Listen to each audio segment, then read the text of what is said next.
Oi, eu sou Esté Marques, eu sou criadora e roteirista da websérie Fim. E eu vim compartilhar um pouco como foi meu processo criativo para escrever, interpretar e roteirizar essa websérie. Fim é uma websérie de 6 episódios, que é uma dramédia, onde a gente tem, pela perspectiva de uma mulher, o processo de luto que ela enfrenta, as fases de luto que ela enfrenta, o que ela vivencia após o término de um relacionamento. Cada episódio a gente tem uma das fases do luto, né? Desde a negação, barganha, raiva, depressão, e até a aceitação. E essa perspectiva se dá muito a partir do que acontece dentro da cabeça dela, das projeções e da imaginação dela, como também a gente tem ela vivendo no dia a dia esse processo de luto. Acho que a coisa que eu mais escutei desde que a websérie foi ao ar foi: essa série é inspirada na sua vida? Você estava vivendo um luto? E a resposta é que sim, ao mesmo tempo que não, porque eu acho que passa por histórias totalmente pessoais, ao mesmo tempo que é um processo que faz parte do ser humano, da vida da gente. Eu tenho, desde a época da faculdade, ainda de artes cênicas, eu participei sempre muito de processos que eram muito autorais, que usavam muito de histórias pessoais, assim como também tem a perspectiva da palhaçaria, do stand-up. Então eu sempre trabalhei muito com histórias que eram minhas. E desde o começo do ano passado eu tenho vivido muitos términos de relacionamentos amorosos, de amizade, de trabalho, de perspectiva do que eu achava que eu queria e tudo mais. Então acho que esses processos de términos e esses lutos que eu fui vivendo durante esses últimos quase 2 anos, todos eles influenciaram nessa ideia de como é vivenciar um luto, de algo onde não existe uma morte concreta, mas que você continua existindo, mas que existe uma morte da sua versão que você era com aquela pessoa, da sua versão que você era em relação ao outro e aquilo que você imaginava que você era, que você seria e tudo mais. Então acho que parte muito desse processo, mas não vou mentir pra vocês, meus amigos. Tem 2 textos que realmente foram textos que foram um pontapé inicial pra série virar realidade. E eu tava realmente vivendo um término de relacionamento, estava lá sofrendo naquele momento de, oh meu Deus, como é a vida agora. O primeiro foi o texto que começa o último episódio. Oi, tem como você dar licença do meu pensamento? É que eu decidi que eu vou seguir a vida e você meio que tá atrapalhando. E era esse pensamento de caramba. Tipo, eu decidi que eu quero que acabe, mas a pessoa ainda continua na minha cabeça. E o outro texto foi Não é a primeira vez que eu morro de amor, que é do primeiro episódio. Essa não é a primeira vez que eu morro de amor.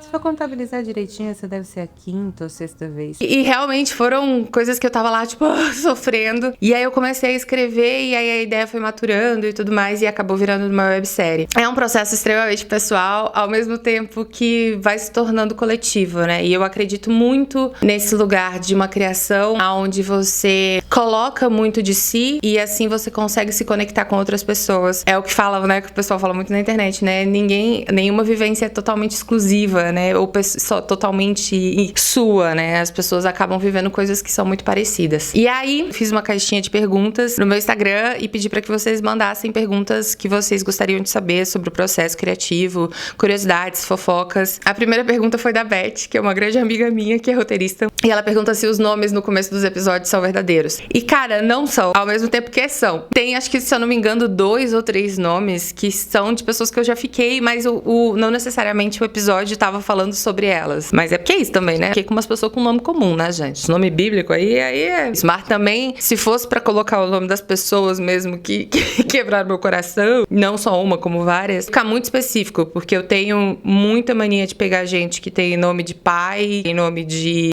pobre, assim como o meu, Stephanie. Enfim, e aí eu decidi falar assim, acho que a gente não precisa tanto, né? Pergunta do Nando: eu amei a série, tudo impecável, passei por esse ciclo há pouco tempo e ajudou a organizar o coração. Eu fico muito feliz de ler isso. Eu recebi muitas mensagens de pessoas falando assim, caraca, eu vivi isso, eu senti exatamente isso. Acho que a ideia era essa, assim, sair do lugar que é muito pessoal e ir pra outras pessoas e fazer que todo mundo se identificasse. E fico muito feliz e agradeço muito por ter assistido. O João Júlio mandou: como sair do campo da ideia pro roteiro em si. Não espera ter uma cena formada, não espera ter um texto, pensar em toda a estrutura. Eu acho que o que vale a pena mesmo é você fazer. Então, por exemplo, se veio uma ideia na cabeça, cabeça, escreve. Não importa se ela vai ser uma cena, se vai ser um filme, se vai ser uma sketch, se vai ser qualquer coisa. Só escreve, assim. Eu acho que vale a pena tirar da cabeça, assim. Eu tenho um lugar de ficar muito obcecada. Tenho obsessões, várias, inclusive. Fico muito obcecada por um tema. Então, esse tema fica rodeando a minha cabeça. E, às vezes, enquanto ele fica rodeando a minha cabeça, algumas frases, alguns formatos de coisas, elas vêm de forma rápida. Eu sempre tenho o Google Docs aqui, e aí eu já tenho uma pasta no Drive, e aqui eu já abro e escrevo coisas.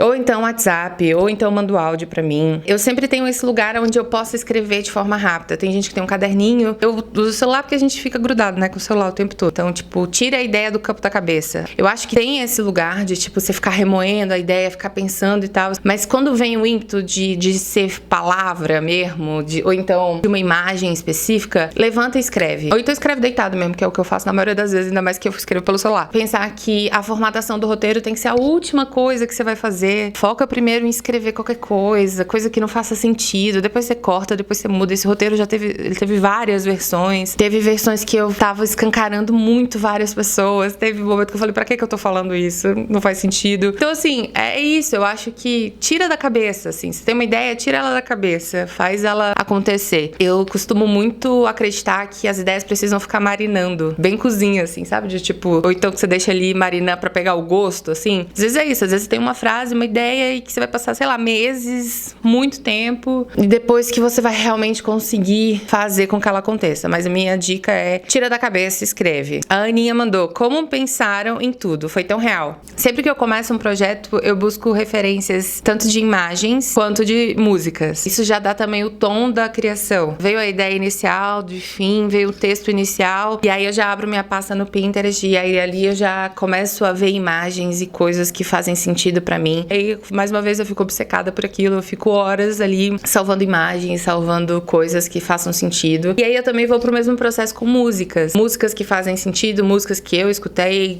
durante alguns términos, músicas que me tocam de algum lugar. É muito um processo de você aguçar a sua sensibilidade a tudo isso. E aí quando entra o Pedro KB, que é o cinegrafista e que fez a edição, eu acho que deixou tudo mais incrível ainda, né? Então quando eu cheguei pro KB e falei, olha KB, tenho essa ideia, eu já falei, esses são os roteiros, essas são as minhas imagens de referência e essas são as minhas músicas de referência. Você topa? E ele falou, bora. E aí o KB traz as referências dele, principalmente referências imagéticas. Quando ele entrou foi tipo assim, excepcional. Então a gente entrou na loucura junto, ele conseguiu entender a minha ideia, eu consegui entender a ideia dele e eu acho que foi assim, algo muito incrível. E o KB tem uma sensibilidade perfeita, sou muito fã do trabalho dele e foi casando tudo. Então eu acho que o processo vem muito disso, assim, de você se alimentar o máximo possível de referências, de coisas que façam sentido. Ou não também. Às vezes tem umas coisas que você olha e fala assim, gente, não faz sentido nenhum, mas isso aqui me tocou de algum jeito, eu vou manter. A Aninha mandou, queria saber bastidores de onde veio a ideia das cenas do episódio da raiva, pesado. A raiva é um episódio que eu gosto muito, porque ele é muito imagético. Ele faz referências a várias outras peças de teatro que eu já fiz, com sujeira, com melecas. Amo de paixão essas coisas mais trash, mais freak, assim, que você olha e são meio indigesto, meio nojento. E eu gosto de pensar na raiva não como o óbvio que a gente tem desse lugar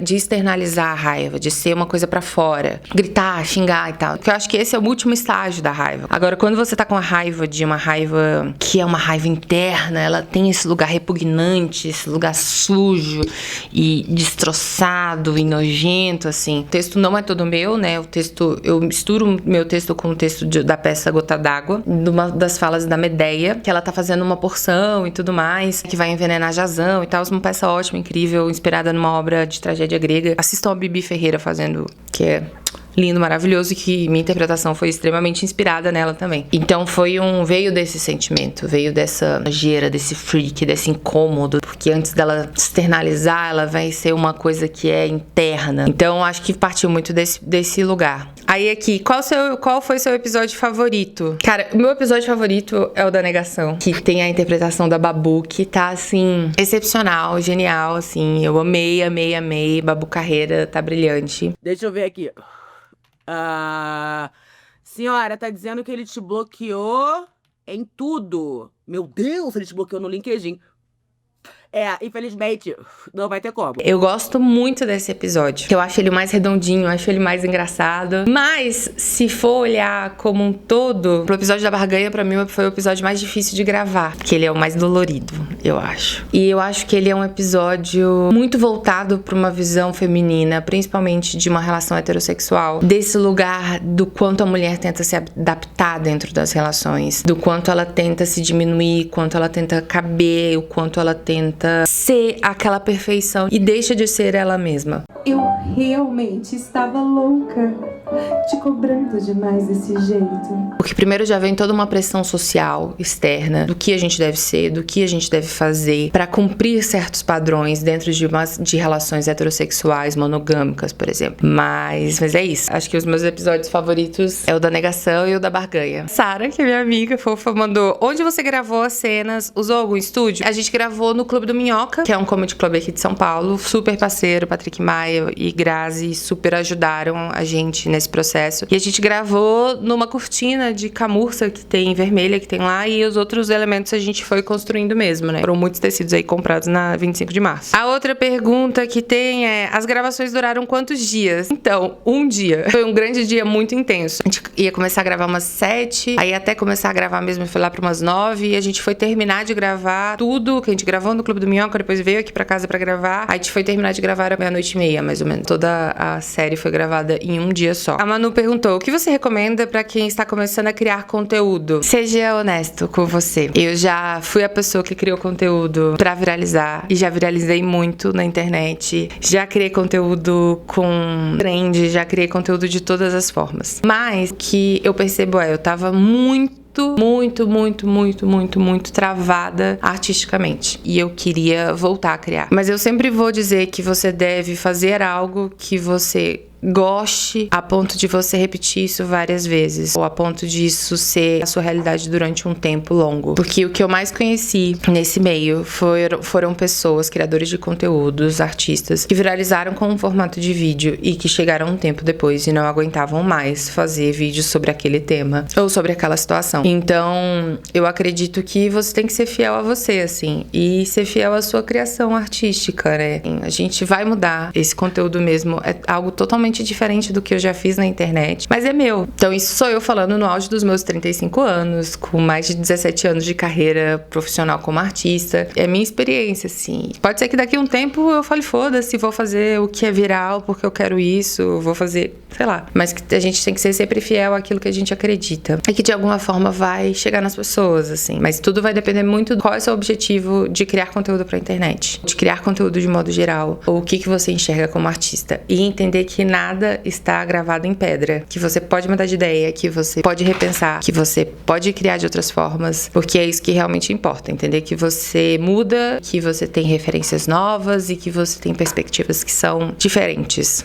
E eu acho que é isso que conta nessa história toda. E a ideia da série Fim, com ponto e vírgula no final, é muito isso, assim, né? É um fim, mas que não deixa de existir. É um fim que acaba, mas existe uma continuação, não necessariamente com a pessoa, mas existe uma continuação com essa nova versão que você é, com essa nova versão que você existe. E é isso. Eu tinha uma professora de teatro que falava sempre que a arte não é terapia, mas é terapêutico. E eu acredito muito nisso. E eu acho que cada vez mais a gente deve ser sincero as nossas emoções, agora como artistas, assim, né? Como criadores. E é isso, acho que vale muito a pena. E é isso, falei pra caramba. Espero que vocês tenham gostado desse processo. Esse vai ser o primeiro de muitos projetos. Essa foi a história de Fim, do processo criativo de Fim. Quero agradecer mais uma vez todo mundo que participou desse projeto. Pedro Cabê, meus amigos, Babu, Igor, Nini, Renata, Zé Curubu, André Pateta. A todos os meus amigos que leram os roteiros, que me deram dicas, que falaram, deram suas opiniões. Muito obrigada ao Clube do Minhoca, Patrick, Grazi, todo mundo. A todo mundo que me apoiou, todo mundo que assistiu. Espero que vocês realmente tenham gostado. E é isso, até a próxima história. E a última coisa que eu queria dizer é que contem suas histórias. O mundo precisa de mais histórias sendo contadas de forma pessoal e verdadeira. É isso. Espero vocês em breve. Até mais. Beijo. Tchau.